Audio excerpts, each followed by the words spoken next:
যেকোনো যুদ্ধের game changer হিসেবে মনে করা হয় বিমান বাহিনীকে। যে দেশের বিমান বাহিনীর শক্তি যত বেশি, সে দেশ যুদ্ধক্ষেত্রে ততটাই এগিয়ে থাকে।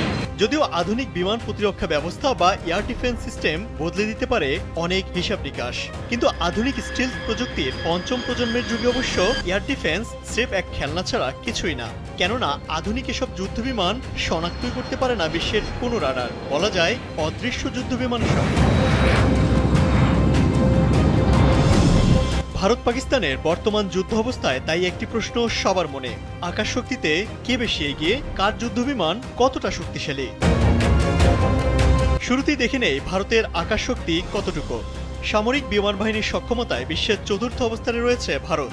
দেশটির বহরে এই মুহূর্তে 2229টি বিমান রয়েছে, যার মধ্যে 513টি ফাইটার বিমান, অ্যাটাক বিমান আছে 130টি, পরিবহন বিমান 270টি, প্রশিক্ষণ বিমান 351টি, বিশেষ মিশনের জন্য 74টি, হেলিকপ্টার আছে 899টি, আর অ্যাটাক হেলিকপ্টার আছে 80টি।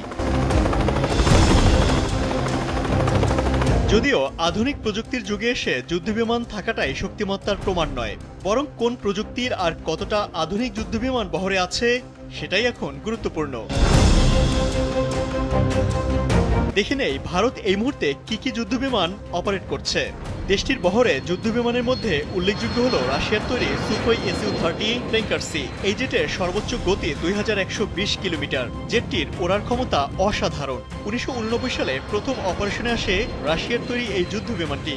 ভারত ছাড়াও রাশিয়া, আলজেরিয়া, ভিয়েতনাম এই মডেলের বিমান ব্যবহার করছে। ভারতের আকাশ শক্তির আরেক নাম MiG-29। এটি একটি চতুর্থ প্রজন্মের যুদ্ধবিমান। 1983 সালে প্রথম সোভিয়েত বিমান বাহিনীর বহরে যুক্ত হয় এই মডেলের বিমান। যুদ্ধবিমানটি উচ্চ গতি, চমৎকার গতিশীলতা এবং যুদ্ধের জন্য উপযুক্ত ডিজাইনের জন্য পরিচিত।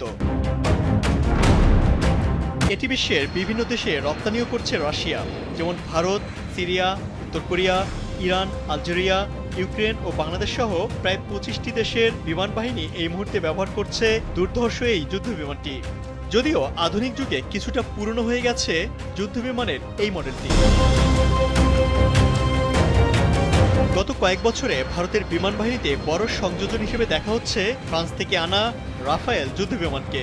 এই বিমান পারমাণবিক অস্ত্র বহনে সক্ষম এবং আকাশ থেকে 150 কিলোমিটার দূরত্বে এবং আকাশ থেকে ভূমিতে 300 কিলোমিটার দূরবর্তী লক্ষ্যবস্তুতেও ক্ষেপণাস্ত্র আঘাত আনতে সক্ষম। ভারতের হাতে এই মুহূর্তে 36টি রাফায়েল যুদ্ধবিমান রয়েছে। এছাড়া ভারতের নিজস্ব প্রযুক্তিতে তৈরি সুপারসনিক যুদ্ধবিমান তেজাস থাকলেও এর সক্ষমতা ও শক্তিমত্তা নিয়ে আছে বিস্তর প্রশ্ন। এবার দেখে নেই পাকিস্তানের আকাশ সক্ষমতা কতখানি। সামরিক বিমান বাহিনীর সক্ষমতায় সপ্তম অবস্থানে রয়েছে এশিয়ার দেশ পাকিস্তান। দেশটির বহরে 1339টি বিমান রয়েছে, যার মধ্যে 328টি ফাইটার বিমান, অ্যাটাক বিমান আছে 90টি, পরিবহন বিমান 64টি, প্রশিক্ষণ বিমান 565টি, বিশেষ মিশনের জন্য 27টি, হেলিকপ্টার আছে 373টি, আর অ্যাটাক হেলিকপ্টার আছে 57টি পাকিস্তানের বহরে। বর্তমানে প্রধান যুদ্ধবিমান হিসেবে পাকিস্তানের হাতে রয়েছে F-16। যুক্তরাষ্ট্রের তৈরি এই যুদ্ধবিমানটি প্রতিপক্ষের মনে ভয় ধরিয়ে দেওয়ার জন্য যথেষ্ট। মূলত রাশিয়ার MiG-29-এর সমান প্রতিপক্ষ হিসেবে ধরা হয় আমেরিকার তৈরি F-16-কে। এছাড়া পাকিস্তান ও চীনের যৌথভাবে তৈরি JF-17 থান্ডার যুদ্ধবিমানও অপারেট করছে দেশটি। এটি মূলত বহুমুখী একটি যুদ্ধবিমান। এছাড়া চীনের তৈরি 40টি স্টিলথ প্রযুক্তির আধুনিক J-35 যুদ্ধবিমান কিনছে পাকিস্তান। বলা যায় আকাশ শক্তিমত্তায় ভারত ও পাকিস্তান প্রায় সমান সমান।